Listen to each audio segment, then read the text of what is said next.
self-control. Gravity is all that I know. She's over me. She's over me. She comes with her hypnotic dance. She holds me here with only a glance. She's over me. She's over me.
Controlling me, he. All right, everybody, welcome to the Paranormal Portal, Bedtime Stories from Beyond. I'm your host, Brent Thomas, and I'm all geared up and ready to roll, and hope you guys are having an amazing evening. I'm having an amazing evening every time I turn on the studio and get to work, because this is what it's all about, ladies and gentlemen. But I hope you guys are doing wonderful. Hello to everybody in the chat. Hi, Donnie. I see you just came in. David, Gemini, Stacy, Renee, Rob's in there. I'm just looking manually here. I don't want to pull up that list because it's terrible. Chris Guy is here. Great to see you guys so far. And I know many more of you will keep piling in because, it's not about being punctual. It's just about showing up. So anyway, I hope you all are ready because it's time for bed.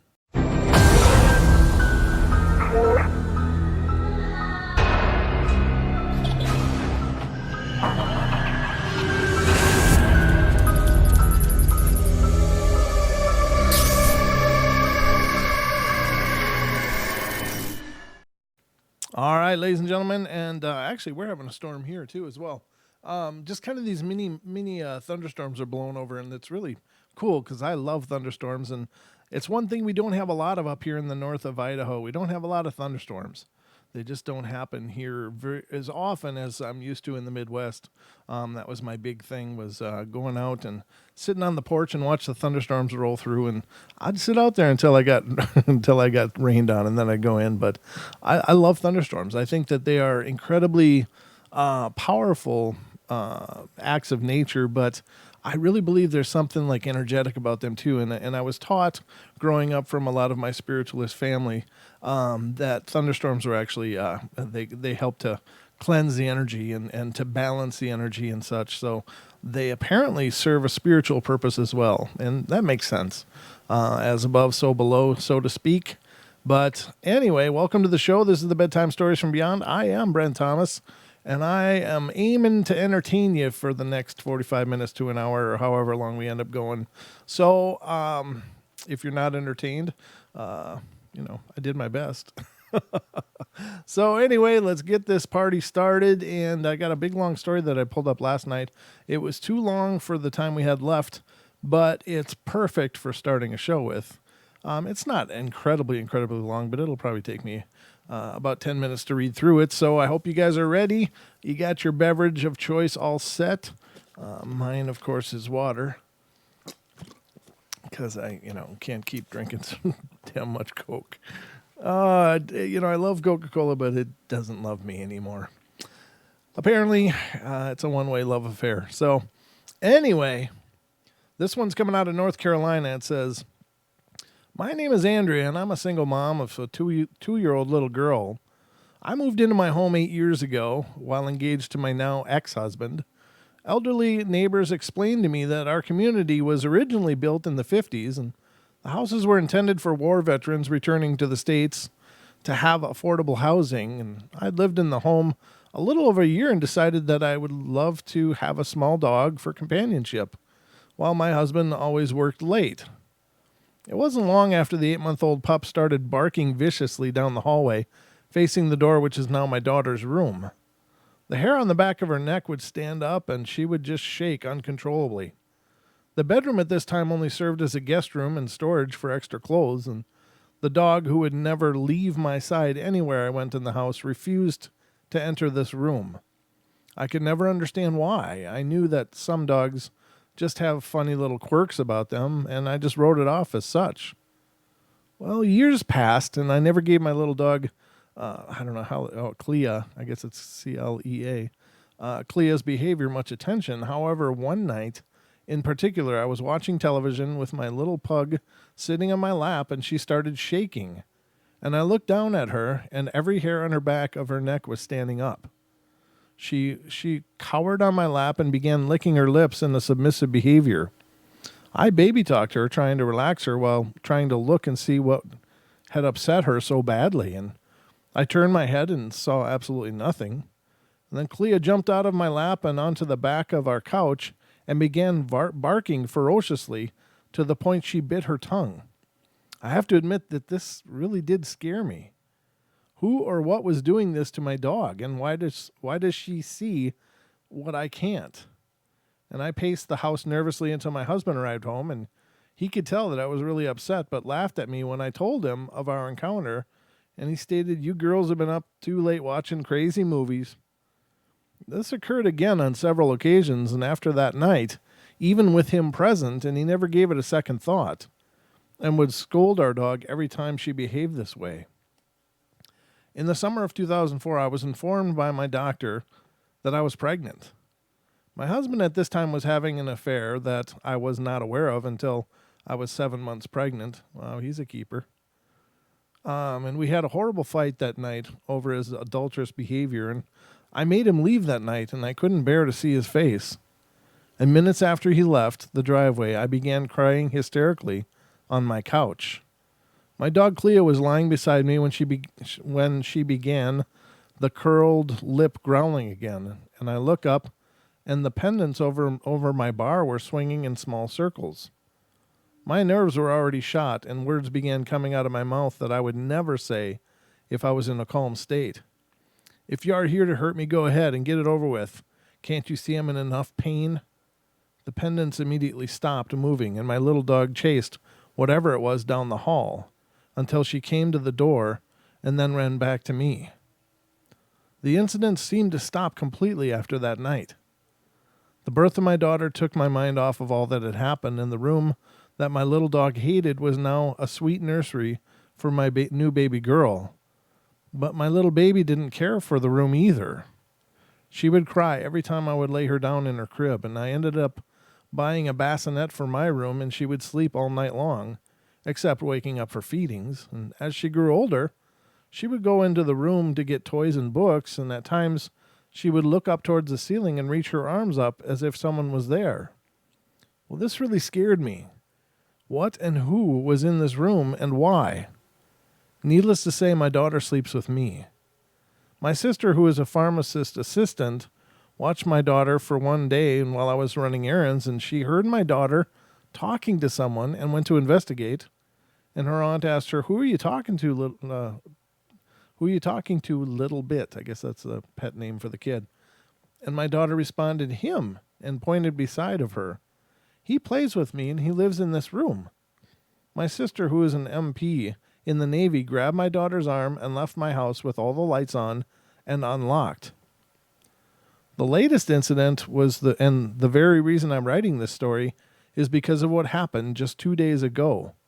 My cousin and I were sitting in the living room with her son, who is 2 months older than my daughter, and my little girl was in her room, and she began yelling and screaming at the top of her lungs. She ran in the living room to show us her arm. It was red and whelped. I think welted is, I don't know what whelped is, but welted, I guess I could understand. I remained calm and asked her what happened, and she said, "Mom, he told me to stay out of my closet and that I couldn't have my blue scarf." I asked her, "Who are you talking about? Your cousin has been here in here with us." "No, Mommy, the man that lives in my room. He said I can't have my scarf because I wrapped it around my neck too tight last time and you put me in timeout." My heart felt like it was in my throat. This man in her room understood what went on in our household, and he heard me telling my daughter to never wrap things around her neck and that she could strangle herself. My cousin became just as upset as me and would not let her son play in that room. They left shortly after this happened. The next day, she and her son returned. I'm a nurse's assistant, and she had to come by to get her weekly shot, and her son went into the playroom, and we could hear him talking. She jumped up and ran down my hallway, and there was her son standing in the middle of the room laughing and talking as if someone were picking on him, looking in the opposite direction of us. And again, she left with an odd look on her face, and she called me later that night to tell me of her son's experience at my house. He wanted to come back and play with the man at my house. I have to admit that I'm a little scared who or what was in that room and why. He doesn't seem to be evil or really bother us. My daughter is afraid of the dark now, and she never has been in the past. Is it because she can see him in the dark and it startles her? How can two children who are less than 3 years old give the same description of a man that we can't see? They're too little to make this up, and my little dog, who I am sad to say has passed on, knew he's been here. I'm currently trying to locate original owners of the house to find out who he might be and wish me luck. Yeah, good luck with that. I don't know. Again, it's just those presences. They're just sometimes there, and in this case, other than the red welt on the child, that's kind of old school parenting, but I don't think it really helps to manhandle children, but very wild. I think that's probably, if you're going to have a haunting, that sounds like a good one to have, but again, it's all about the person's ability to cope. And if you can't cope with things that you don't understand, then I guess it's time to get a cleaner. Excuse me. And ladies and gentlemen, the lines are open, as Julia said. 720-923-0500 if you have a ghost story or a paranormal story or an idea of the paranormal you'd like to discuss. By all means, call in. We can talk all night long, I'm telling you. All right, next story is coming from Oklahoma. Oochie coochie ooh. Oochie coochie coo. Oh, that's cute. Cha-cha. What the hell? I still don't know why that name. Why do you torment me? Cha-cha. The backstory on that, ladies and gentlemen, is, again, it came up in a ghost story. Somebody's sister was called Cha-cha. And I couldn't stop chuckling through the whole story. And, of course, Orange County girl, being the wonderful, amazing addition that she is, decides to remind me of Cha-cha all the time. And I love you for it, just so you know. All right, coming to Oklahoma now. Uh-oh, my eyes are burning. Hold on a sec. Okay, I've been busy all day and sweating and et cetera, and then at the end of the day, my eyes are just really shot. So I'm doing my best, though. I will continue reading because it's the love that I have for all of you. All right, here's Oklahoma. Me and my wife, Judy, are living in a house that we are buying, and we've been here for about 4 years, and we have 6 grandkids. And the one that I'm talking about is Chloe. One day while her and her brother were staying with us, I heard Chloe in the playroom talking with someone. Well, this is a theme tonight, I guess. Her brother was out riding her bike. Her brother was out riding her bike, and her grandma was at work. Maybe it meant his bike. I don't know. I asked who she was talking to, and she told me Den Den. No, you're not going to change your name. You're not changing it to Den Den. No. No, I just dismissed this as her imaginary friend or something, how 4-year-olds are. But, well, I told her okay, and I went back to what I was doing. And later that night, her and her brother were going to bed, and they kissed me and their grandma goodnight and walked to their room and off to bed. I heard Chloe tell Den Den good night. I just laughed and told her grandma what had happened earlier. Well, about an hour later, grandma went to bed and I stayed up watching television. And about an hour later than that, I heard footsteps coming down the hall and the bathroom door close. And I thought grandma had gotten up and went in there, and I waited for her to come into the living room, and 20 minutes passed and she never came out. So I went to look. The bathroom door was still closed, and my wife was sound asleep in her bed, or in the bed. And when my chair sits in the living room, I can't see down the hall, but I know the sound of someone walking down the hall. On another occasion, my wife was taking a nap on her bed, and I was again in my chair in the living room, and I heard a loud click from down the hall, and heard the fan next to the bed quit running. My wife woke when the fan stopped and yelled for me, and I thought it was the breaker had blown, and I checked the breaker box, which is in the bedroom, and nothing was tripped. Now, I was walking out of the bedroom, I noticed the switch on the wall, which controls the outlets on the wall, and the fan was on the wall the fan was on, the switch was turned off. Now, this switch is rather stiff and can't be flipped easily. Besides, me and my wife were the only ones at home. The switch has been turned off on more than one occasion, but it seems these things happen after Chloe has been here. Now, I haven't heard her talking to Den Den in a while, but she told her daddy about him. Huh. Well, these kids are seeing stuff, man. These kids definitely see stuff. And hello, Deb. Good to see you. Glad you made it in. And the next one is coming from Indiana. I don't see it. Oh, Ken is in here too. Good to see you, Ken. Aussie Tiger is here. Rockstar Fams. Anyone else come in that I missed? Gemini. I think that's it. Oh, Duke is in here. How you doing, Duke? Good to see you, brother. All right. So we're going to Indiana this time.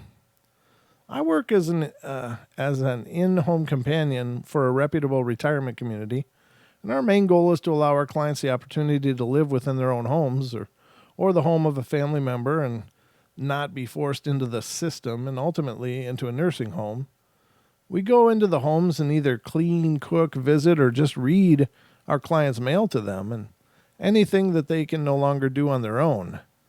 In keeping with our confidentiality practice, I will name my client Sophie.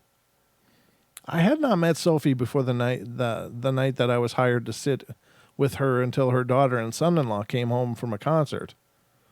This was the first time in years that the daughter had taken time out for herself, so it was a bit difficult herding her out the door in the first place, and it's often difficult for the primary caregiver to think that it's all right to leave their loved one in the hands of someone else, even if they are 2 steps away from a nervous breakdown. The responsibility gene kicks in, and they feel in general that their own sanity is a small price to pay for the comfort of their ward. We had an uneventful evening. I made Sophie a small meal, and we just talked, and at her request, I read her out of the Holy Bible, and shortly afterwards, we began a discussion that should make it on this site, but I cannot bring myself to do that. Sophie was 97, and the history that she lived was a magnet to me. I could not stop asking questions in between her rest periods. She was amazing, and her mind was as sharp as any I've ever had the fortune of testing. Sophie told me that when the family brought her the list of candidates for the babysitting of that night, she set the list on her stomach as she lay in bed, placed her hand over the names, closed her eyes, and just blinked out her thoughts until a name came to her. What she came up with was a last name, but it was not my last name. The family called my manager and asked for a caregiver with the name that Sophie chose, and they apologized to my manager and explained that Sophie would not let anyone but the person who had that name stay in her house alone with her.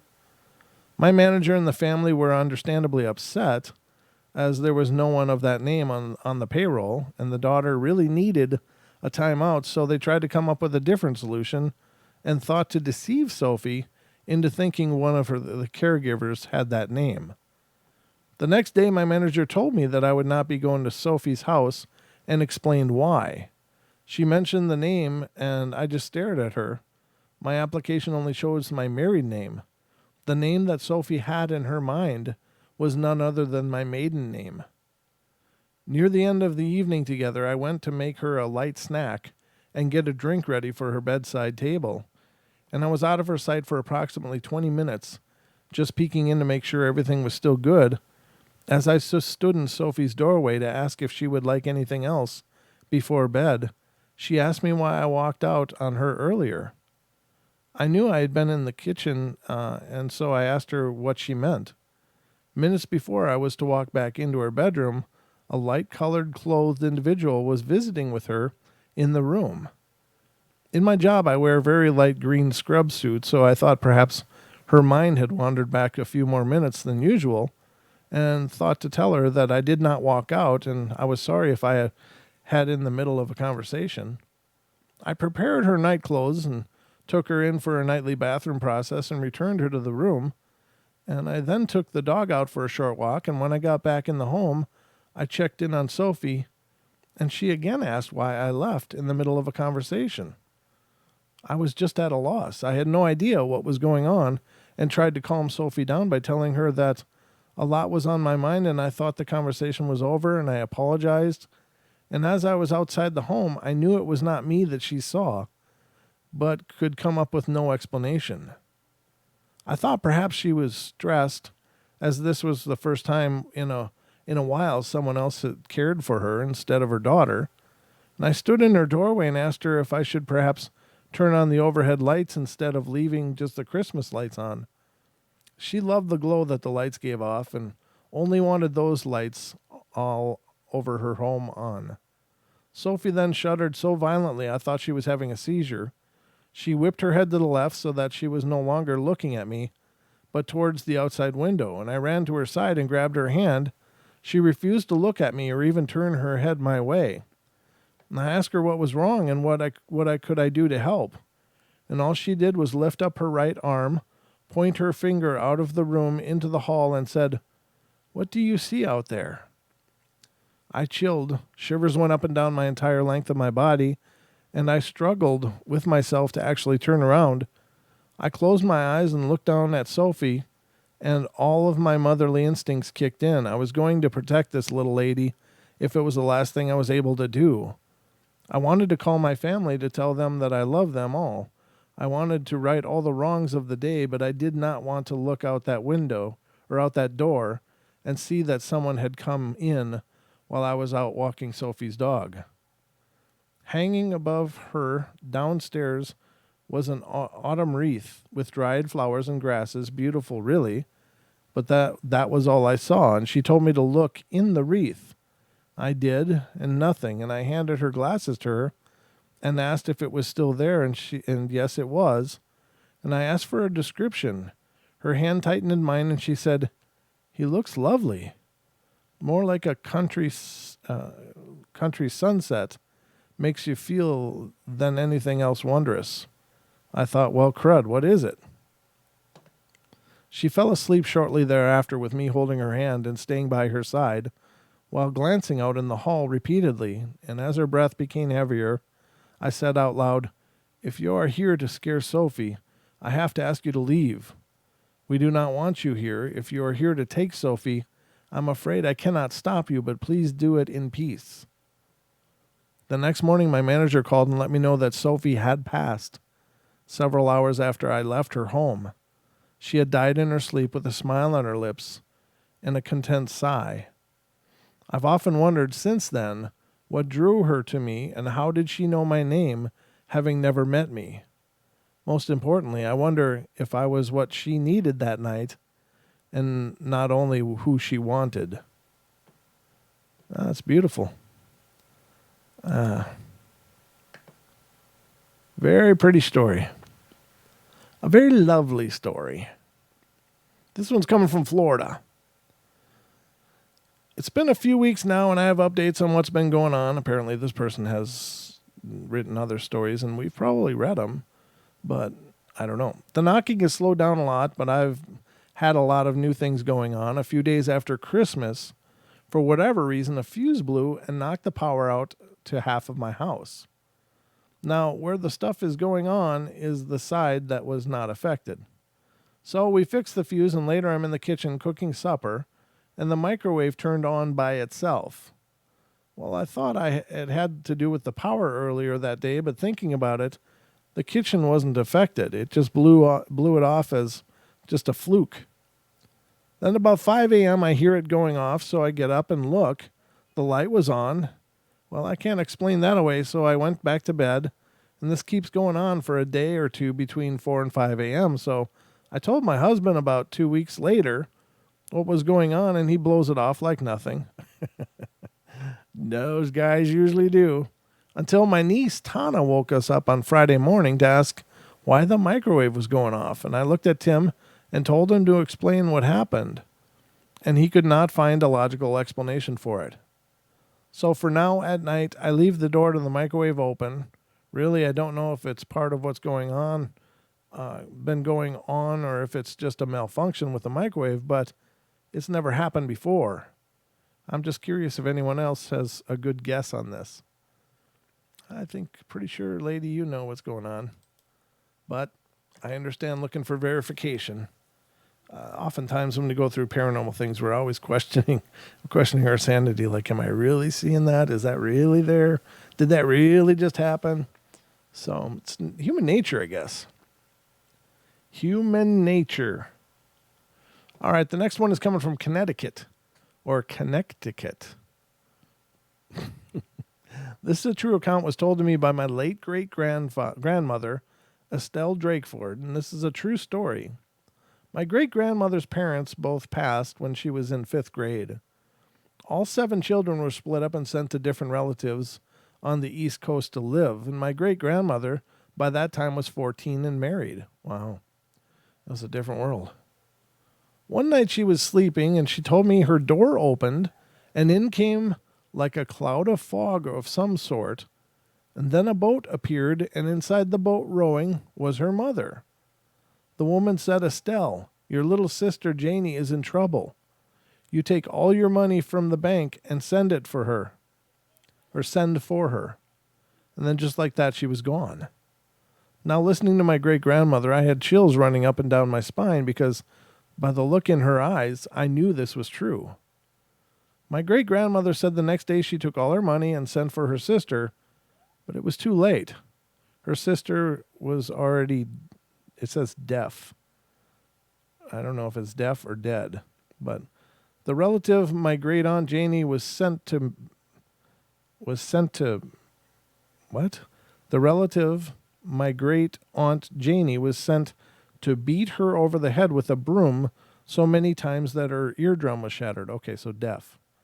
That's horrible.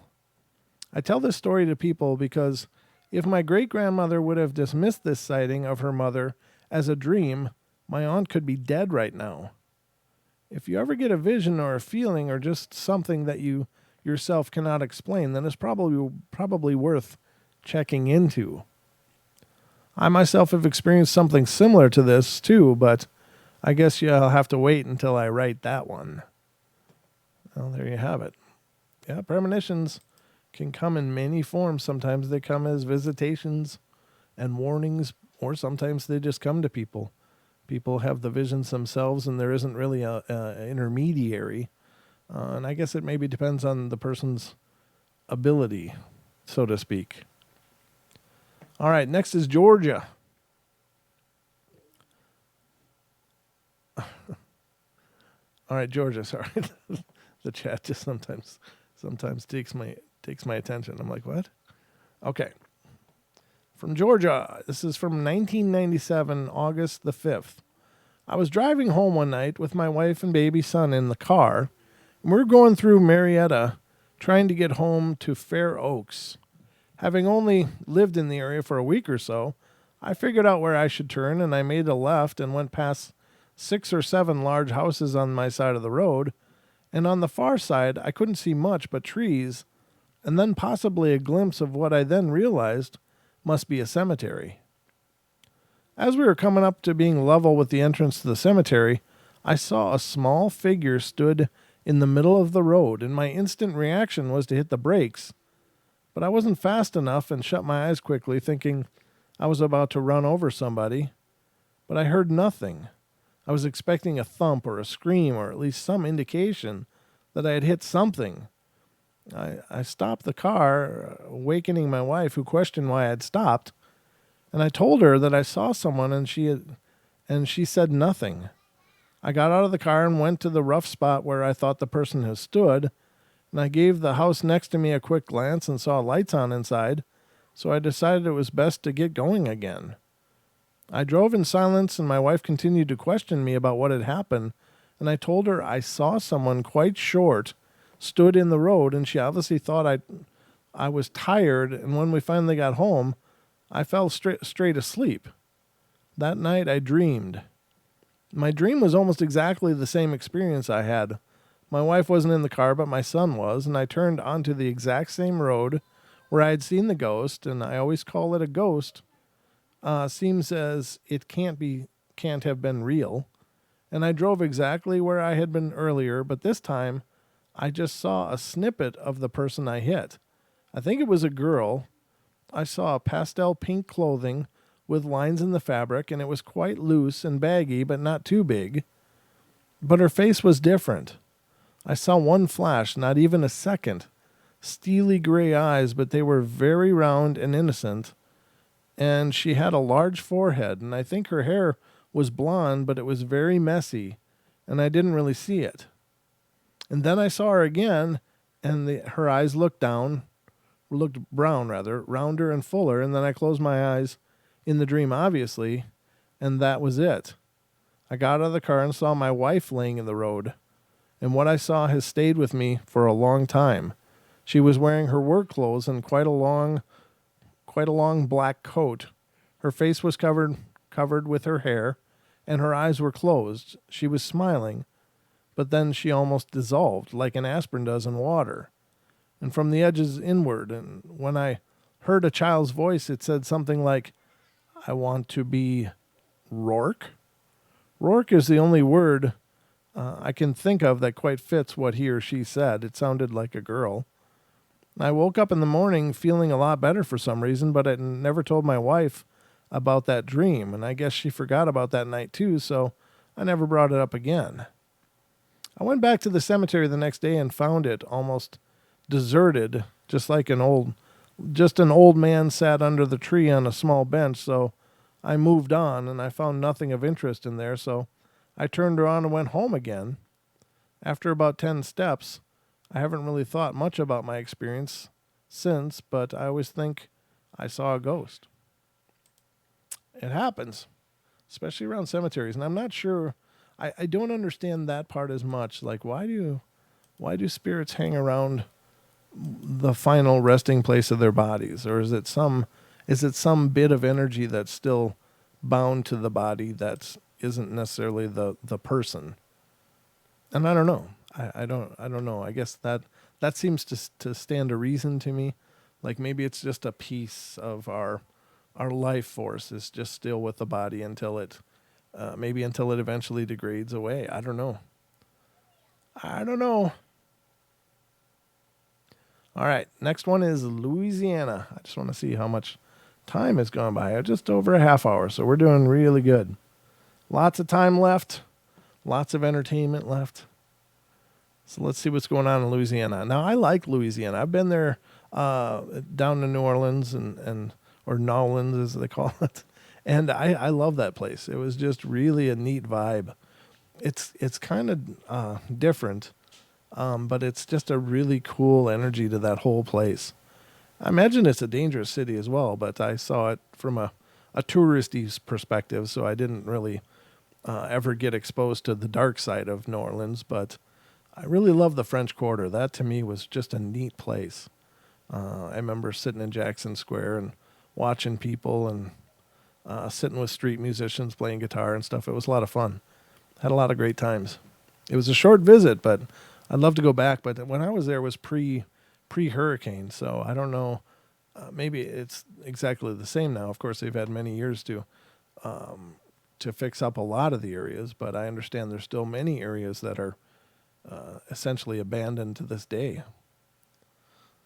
But someday I'll go back. I'm sure of it. So this isn't a scary story at all, and I actually look forward to these things every now and then. You can feel the brush of what it would feel like a dog or cat snuggling up to your legs. And all you have to do is just look down and reach down there and it stops. But I think it's real cute. And in the house before we moved in, the previous owner's dog died there, and I think it's buried in the backyard. And then in July, bless my little girl's soul, my puppy Nico died there. And she was very old and had lived a long, good life, but it's sweet. And I think she came back to still live with us. At least I hope so, because I would love that.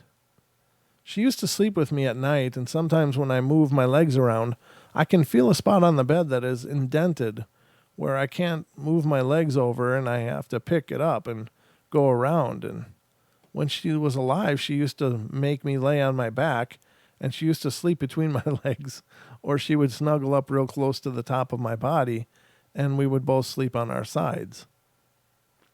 Her and I were really close, and I had been having her since I was 2 years old.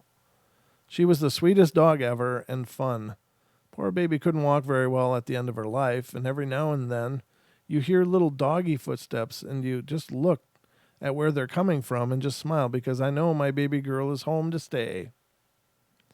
We also had a cat, it says a cat, kitty Mervin. They called it Mervin, that got hit by a car on one of the nearby streets. And it was a cat that we took in after one of my friend's moms told her she couldn't keep it. So we took her, and she was a sweet cat, but like some cats, she got real moody and never wanted anything to do with anyone. Needless to say, sometimes you can hear cats fighting outside, and don't get me wrong, there are lots of cats around my house, but when you go outside to stop them because we think that we hear them on the back deck, there's nothing there. Sometimes I wonder if it's her, or I just think that it might be hearing them from somewhere else. Also, the cat I have now will sit in certain spots and not move and just stare at a certain area. Like he sits outside my bathroom door and just looks into the dark room straight ahead. Sometimes he freaks out because he gets all scared and just sits there. Pumpkin and Kitty Mervin didn't really get along. Okay, well, not at all. I really don't know what to think of it all. I think that it's very possible that our pets can stick around, or probably, at the very least, I think they come and go an awful lot.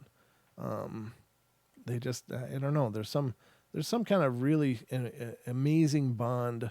And if you're a pet owner, I don't need to explain this to you. You just know that these animals just become a part of you. And oftentimes, even with Anubis, I don't even need to talk. I can just look at him and let him know what I'm thinking. And he seems to respond okay. Not that he's necessarily reading my mind, but he's definitely cueing off of my energy. And these animals just really become such an incredibly profound part of us. And I believe that they enrich us and they strengthen us in so many ways, not just by companionship, but I think that they serve a purpose in spiritual terms, not just the old, they may ward against darkness or evil spirits. I think that they're like, I don't know, battery packs that we just need sometimes. And they have such a profound energy, and they love so completely. It's just amazing, especially dogs. Cats, of course, are much more aloof, and that's cool too.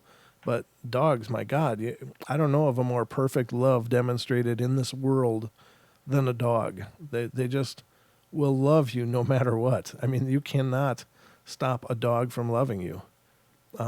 They just will, even if they're beaten, they still love the people that are beating them. They just don't seem to be capable of, anything else. Now, they might hate everybody else because they're getting beat, but whoever they bond with, they bond for their entire life. So it's just an amazingly magical thing to have an animal, have a pet. And it could be for birds too. I've never had a bird, so I don't know how that works. But I've had snakes, and they just didn't really seem to care at all.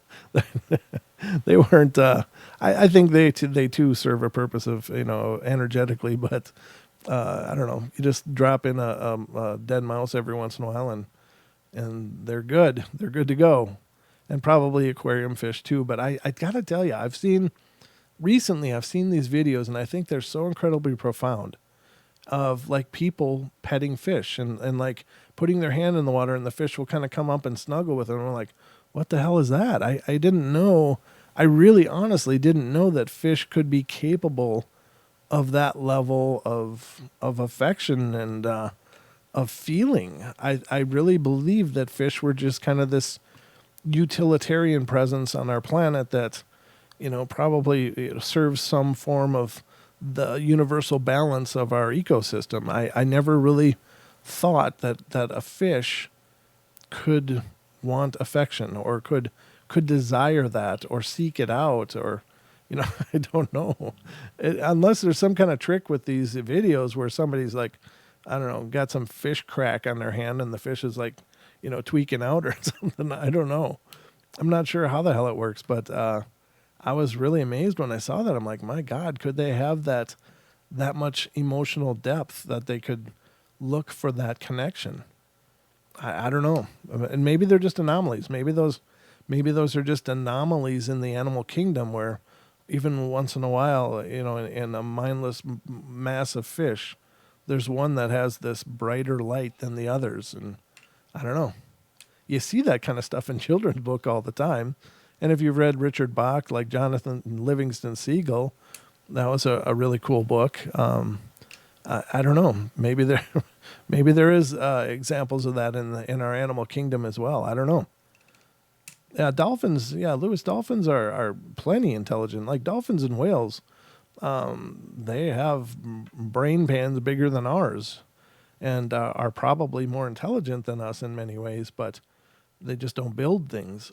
So I mean, I'm not really speaking about that. I'm talking like a bass or something, just like all of a sudden wanting to snuggle. It's like, what the hell is that? And I think it's beautiful. Don't get me wrong. I'm not like I'm not shocked in a bad way by it. I think it's amazing, but it kind of makes me think. I don't want my food to have personalities. So I don't know. I'm just not built to be a vegetarian. So, and now hearing what that, even plants know when, have this emotional awareness, and it's like, geez, it's like life just becomes this Tolkien landscape, and where everything's kind of aware and alive, and it's a wonderful thing. But as I'm chewing on a carrot, is it screaming? Is it really pissed? What the hell do you do with that? I don't need that knowledge when I'm, chewing stuff. So I don't know. I don't know what the animal is, or the idea is there. But interesting stuff. Very interesting stuff. I think, and Diana says, I think we underestimate animals and what they're capable of. I had no idea how intelligent octopus are. Yeah, that's true too. That's another great example of. And now octopus actually have a really well-developed brain. So that doesn't surprise me, but there was this woman who was diving, and she basically befriended this octopus, and it would come get her and motion for her to move a log over, and then she would roll over this, this submerged log or rock, and it would then go under there and get stuff. Like, it knew she could help do this. It wasn't big enough to do it. It was a little small octopus, but it would like come get her and wrap her finger and then kind of pull, lead her to something, and then she would do it. And I mean, it was really, that video's out there too. Just, I don't know how to find it necessarily. I just stumbled on it. But I imagine if you start looking for videos on octopus, you'll run into it. It's just amazing the amount of intelligence these things can have. That's a good point, Diana. Yeah, very true. All right. The carrot said, dope. I said, get in my belly. Get in my belly, carrot. But you know what I mean? You don't want to be like chewing on it. No, Phil, no. The other carrots are screaming. It's like, God, I don't need that mental anguish over having something to eat. I'm just saying. All right. Texas is coming up next, ladies and gentlemen. And my water is gone. All right. Cha-cha. All right, Texas. My grandma was very ill as an old lady. Okay, she had diabetes and was always in pain. Other than that, she would go to the hospital very often because she needed pills and treatment. I remember going to the hospital almost every weekend with my cousins and sister to help watch my grandma and translate for her if she had something to tell the doctor and nurses. The memory that stayed with me the most until now was during my grandmother's last stay at the hospital, which was also her last couple of months that she lived. She had left, or the last couple of months she had left, that no one knew. And I was alone with Grandma, and my younger sister had gone to get a snack to eat, and my grandma was making a fuss and then started to say, "Come help me, doctor." I looked at the door and no one was there, and I started to freak out and told her there was no one there, but she insisted there was. Then she started to pull on her IV to get it out, and I held her hand to get her to stop, and before I knew it, the IV did come out. The weird thing is that she did not even pull the IV hard enough to get it out. I got worried, so I called the nurse, and then I looked at where she was talking to and said, "Help my grandma." When the nurses came, they strapped my grandma down, put the IV back, and by then my younger sister was already back, and my grandma was struggling and did not want the IV in her. When things couldn't get worse, I started to laugh so hard out of nowhere and began to get lightheaded and dizzy. I know I shouldn't had laughed, but after seeing my grandmother being tied like a crazy person, but it was almost as if something came over me. And then my grandmother saw me laughing, and she looked at me very strange, almost as if I was someone else. Thinking back to that day, it still creeps me out, especially the look in my grandmother's eyes when she saw me laughing so cruelly. She had never looked at me like that before and never did again. And I still wonder who my grandmother saw that day and what had come over me to make me do that. I don't know, there's a widespread belief that hospitals are crawling with spirits. Apparently there are some people who have passed who really feel like they were cheated or robbed out of their life, and they will try to walk in on other people just because they just desire being alive so much that there's a belief that they will try to walk into other people and take over their life if they can. And that's a really creepy idea, a really creepy thought, but maybe that does happen. I don't know. It's hard to say, but horrible, horrible. All right, Texas. One summer, my parents and I went to San Antonio, Texas to get away from people and problems. We decided to go to the Riverside Mall and look around, and it seemed like a normal day, nothing out of the ordinary, but then we went outside to walk along the river, and among a small group of pigeons was the strangest pigeon I'd ever seen. The pigeon was completely black, and I stared at it as we walked past, and it stared back. Some of the other pigeons flew away in fright, but the black pigeon did not budge. That night we went back to the river walk for dinner, and the river water looked pitch black in the darkness, and I had no way of knowing how deep the water was, and I'm not very good at swimming at all, and I'm terrified of drowning, so I kept a wary eye on the water, and on the river's edge was another black pigeon staring and watching as I passed by. It reminded me of a time years ago when I was in elementary school. My mom was going to drop me off at school, and we were almost there, and I stared out the window towards some houses, and a fluffy black cat was trotting across people's yards, staring at me and keeping pace with the car. My mom was driving slowly, of course, and I glanced away for a mere moment, and when I looked back out the window, the cat had vanished.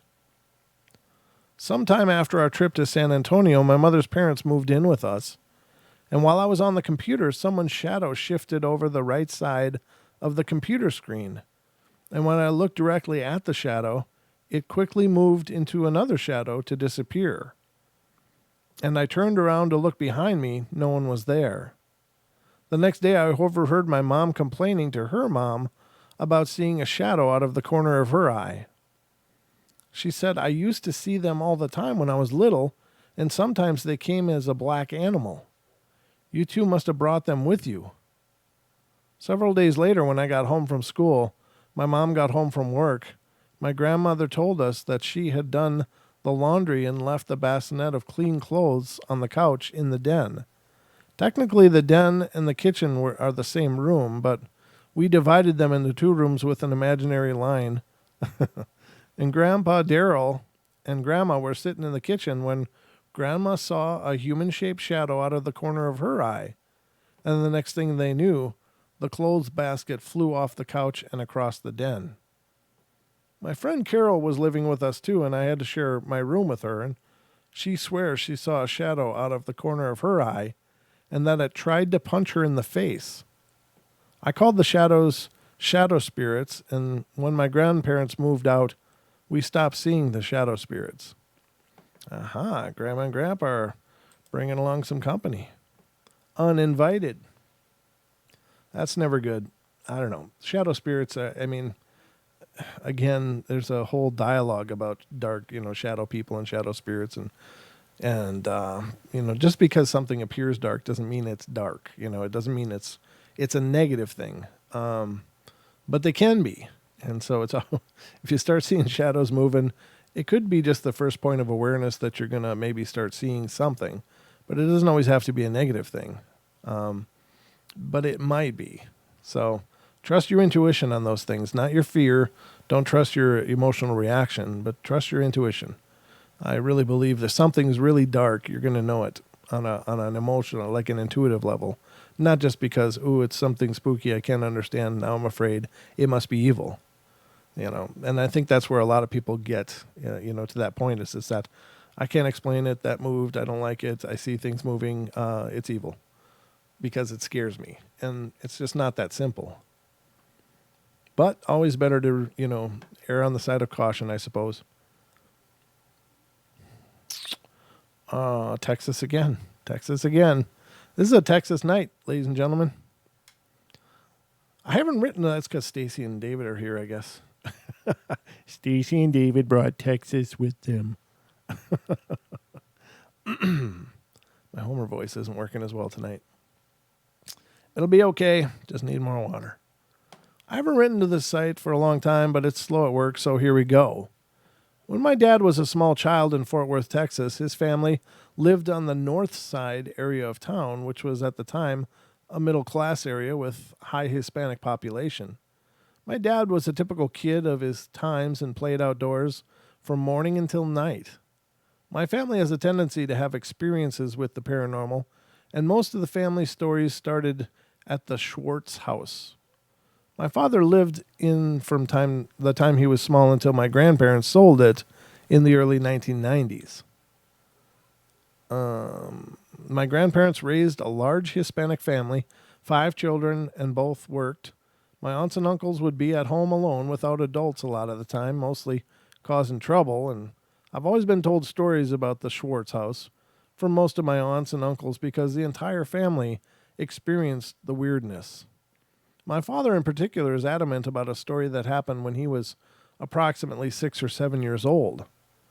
It had been late in the evening and the family was getting ready for the next day and heading to bed, and my father had a Little League baseball game the next day, and he'd forgotten his cleats in the living room area of the house, which had already been darkened, and my grandmother was in the kitchen area of the house doing the dishes, and this was the late 1950s, early 1960s, and the dishwashers were not in the picture of affordability yet. My father walked into the living room of the house, and he swears to this day that he saw a beautiful pair of female hands and forearms glowing in the darkness. The hands gestured as if opening a book and then faded into the darkness. My dad, being freaked out, like you read about, ran like a madman to his mother in the kitchen, and my grandmother, who was and is a tough old bird despite being less than 5 feet tall, walked into the living room and checked things out for her baby and told him there was nothing there. Dad says that the hands were the most beautiful hands he had ever seen. He remembers the nails being perfectly shaped and the skin being almost luminescent and pale. He never saw the hands again, but he did experience other things at the house during his childhood. Ghost hands. That's something we don't hear a lot of, is just the old legendary stories of ghosts, like the disembodied hand or the disembodied foot or feet that you can see walking and then nothing else. You just see that part. That doesn't come up a whole lot, but that's kind of the classic ghost stories, the ghost hand or the floating head or I don't know why or what has changed, but you just don't hear about that too much anymore. Lewis says he's seen those coming out of the walls when he was a kid. That's not a good thing, I don't think, normally. All right, Massachusetts is next. My mom has always had feels about things. I just can't get used to some of these colloquialisms that people use. I had feels.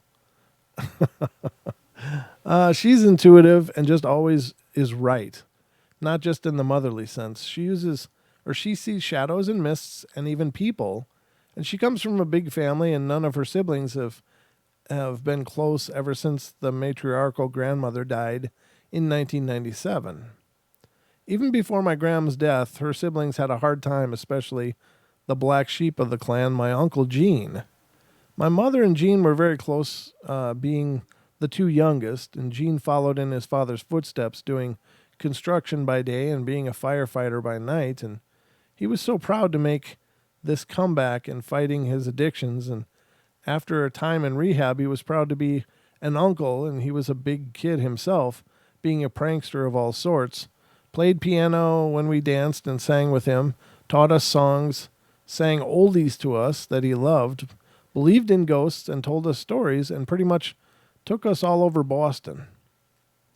We moved to Maine in 1998, making it difficult to see family in general, but he still sent Christmas, birthday, and anniversary cards every year and visited when he could.